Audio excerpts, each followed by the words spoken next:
जोहार दोस्तों, इस वीडियो के माध्यम से हम लोग ग्लैडसन डुमडुम की कविता में बिरसा की पुकार इस विषय पर बातचीत करने वाले हैं। तो दोस्तों, वीडियो को शुरुआत करने से पहले आइए हम सब बिरसा आबा अब तो आओ कविता को सुनते हैं। बिरसा बा अब तो आओ,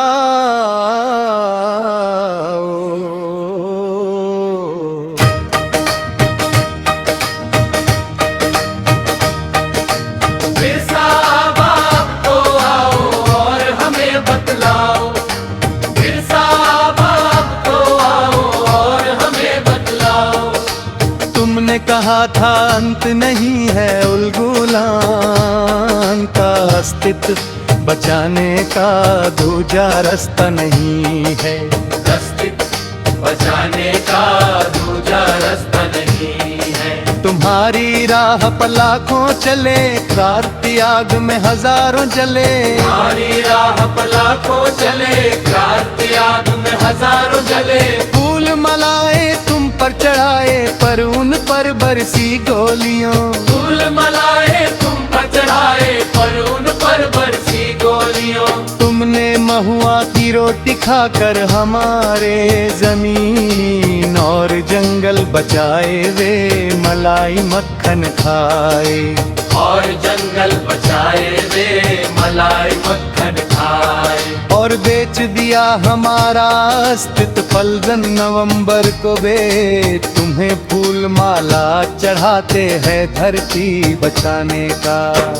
सिला करते हैं क्या तुम्हें मालूम नहीं, तुम्हारी धरती पे जो उन्होंने चढ़ाई। तुम्हें फूल मालाए क्या तुम्हें मालूम नहीं है, उलगुलान का सौदा करके पहनते हुए मखमल के कपड़े दुनिया भर के चीलर को वे मंडराते हैं। घर के चारों बाजों का झुंड भी अपने को है तैयार, और गिद्धों की दृष्टि भी हटती नहीं हमारे संसाधन से। उनसे लेकर लाखों डॉलर दगा दे गया, घर का पहरेदार बना दिए जाएंगे माओवादी अगर हमने तीर उठाए।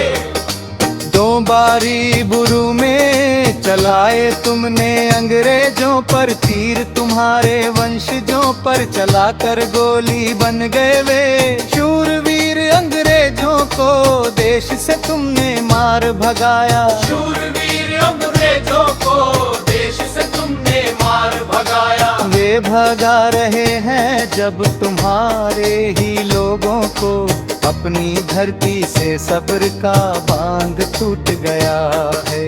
अपनी धरती से सब्र का बांध टूट गया है। हमारा सब कुछ लूट लिया है। हे उलगुलान के देवता अब तो आओ, अस्तित्व बचाने की राह दिखाओ। अस्तित्व बचाने की राह दिखाओ। तो दोस्तों, कविता सुनने के बाद हम लोग कविता के प्रमुख बातों पर बात करते हैं। ग्लैडसन डुमडुम की कविता बिरसा आबा अब तो आओ आदिवासी अस्मिता, संघर्ष और वर्तमान विस्थापन की पीड़ा को अत्यंत तीव्र स्वर में व्यक्त करती है। ये कविता केवल एक भावनात्मक पुकार नहीं, बल्कि ऐतिहासिक चेतना और वर्तमान संकट का संगम है। बिरसा मुंडा, जिन्हें आदिवासी समाज धरती आबा के रूप में पूजता है, उनके संघर्ष और उलगुलान की स्मृति इस कविता का आधार है। कवि आज के समय में आदिवासी समाज पर हो रहे अन्याय, शोषण और संसाधनों की लूट को देखते हुए बिरसा को पुनः पुकारता है। ये पुकार कहीं न कहीं उस निराशा, आक्रोश और असहायता का प्रतीक है जो समाज में व्याप्त है। कविता ये भी दर्शाती है कि जिन आदर्शों और मूल्यों के लिए बिरसा ने संघर्ष किया, आज वही मूल्य सत्ता और लालच के कारण कमजोर पड़ते जा रहे हैं। इस प्रकार ये रचना अतीत और वर्तमान के बीच संवाद स्थापित करते हुए एक नई चेतना जगाने का प्रयास किया है। कविता में कवि बिरसा मुंडा को संबोधित करते हुए उन्हें वर्तमान परिस्थितियों से अवगत कराना चाहता है। वह याद दिलाता है कि बिरसा ने कहा था कि उलगुलान का अंत नहीं है और अपने अस्तित्व की रक्षा के लिए संघर्ष ही एकमात्र रास्ता है। इस विचार से प्रेरित होकर लाखों लोग उनके मार्ग पर चले और हजारों ने अपने प्राण न्यौछावर किए। लेकिन कवि वर्तमान स्थिति पर प्रश्न उठाता है कि जिन लोगों ने बिरसा के नाम पर सम्मान और श्रद्धांजलि दी, वही आज उनके आदर्शों के विपरीत कार्य कर रहे हैं। वे लोग महुआ की रोटी खाने वाले आदिवासियों के विपरीत विलासिता में जीते हुए उनके जंगल और जमीन को बेच रहे हैं। हर वर्ष 15 नवंबर को बिरसा को फूल मालाएं चढ़ाई जाती हैं, लेकिन ये केवल एक दिखावा बनकर रह गया, क्योंकि वास्तविकता में उनकी धरती और संसाधनों का दोहन जारी है। कविता में चील, कौवे, बाज और गिद्ध जैसे प्रतीक उन शक्तियों को दर्शाते हैं जो आदिवासी संसाधनों पर नजर गड़ाए हुए हैं। ये बाहरी और आंतरिक दोनों प्रकार के शोषक हैं, जो लालच में आकर समाज के अस्तित्व को खतरे में डाल रहे हैं।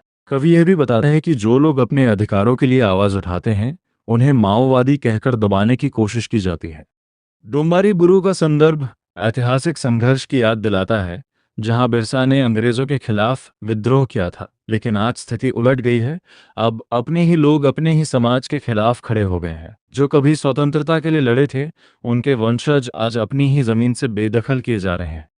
कविता के अंत में कवि की पीड़ा और आक्रोश चरम पर पहुंच जाता है। वह कहता है कि अब सब्र का बांध टूट चुका है और सब कुछ लूट लिया गया है। इसलिए वह बिरसा को पुकारता है कि वे फिर से आएं और अस्तित्व बचाने का मार्ग दिखाएं। यह पुकार केवल एक व्यक्ति को नहीं, बल्कि एक विचार और चेतना को जगाने की कोशिश है। बिरसा आबा अब तो आओ कविता आदिवासी समाज की वर्तमान स्थिति और उनके संघर्ष की सच्चाई को उजागर करने वाली एक प्रभावशाली रचना है। ये कविता हमें यह सोचने पर मजबूर करती है कि क्या हम वास्तव में अपने नायकों के आदर्शों का पालन कर रहे हैं, या केवल औपचारिक श्रद्धांजलि देकर अपने कर्तव्यों से बच रहे हैं। ग्लैडसन डुंगडुंग ने इस रचना के माध्यम से यह स्पष्ट किया है कि बिरसा मुंडा का संघर्ष केवल इतिहास का हिस्सा नहीं, बल्कि आज भी प्रासंगिक है। जब तक शोषण, अन्याय और असमानता बनी रहेगी, तब तक उलगुलान की भावना जीवित रहेगी। कविता का संदेश है कि हमें अपने अधिकारों, जमीन और संस्कृति की रक्षा के लिए जागरूक होना होगा और एकजुट होकर संघर्ष करना होगा। बिरसा की पुकार दरअसल हमारे भीतर छिपी उस चेतना को जगाने का आह्वान है, जो हमें न्याय और समानता की राह पर आगे बढ़ने की प्रेरणा देती है। तो दोस्तों, आपको ये जानकारी कैसे लगी? आप ज़रूर कमेंट बॉक्स में अपनी प्रतिक्रिया दीजिएगा। वीडियो अच्छा लगा तो आदिवासी साहित्य चैनल को लाइक, शेयर और सब्सक्राइब कीजिएगा। धन्यवाद।